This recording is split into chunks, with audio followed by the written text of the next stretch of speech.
ika-29 ng Mayo, taong 2024. Magandang araw sa inyong lahat. Narito tayo ngayon upang magbigay ng espesyal na ulat tungkol sa isang mahalagang okasyon sa buhay ng ating mga mag-aaral. Isa itong araw ng pagtatapos na punong-puno ng saya at inspirasyon. Ako si Rosemary Sifulo at ito ang Lambda Negor. Isang mainit na pagbati sa lahat na nagsipagtapos ngayong araw mula sa Valencia National High School.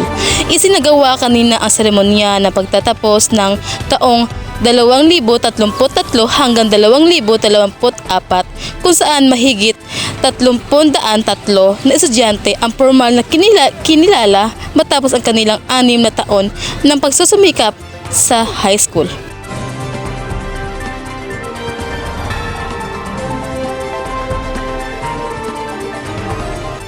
Ang seremonya ay ginanap sa Bunga Valencia Negros Oriental na dinaluhan ng mga guro, magulang at mga panauhin.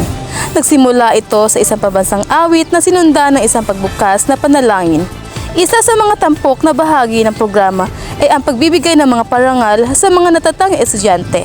Si Ginoong Joel Tihenel, punong guro ng paaralan, ay nagpaabot ng kanyang pagbati at inspirasyonal na mensahe. Pinapaalalahanan ang mga nagsipagtapos na ang pagtatapos ay simula pa lamang ng kanilang paglalakbay sa buhay. Muli, isang magbati sa lahat na nagsipagtapos sa VNHS naway maging magtagumpay ang inyong mga susunod na hakbang sa buhay. Ako si Rosemary Sifulo, nag-uulat mula sa Valencia Negros Oriental at ito ang Lambda Negor. Maraming salamat sa inyong pagtutok at magandang araw.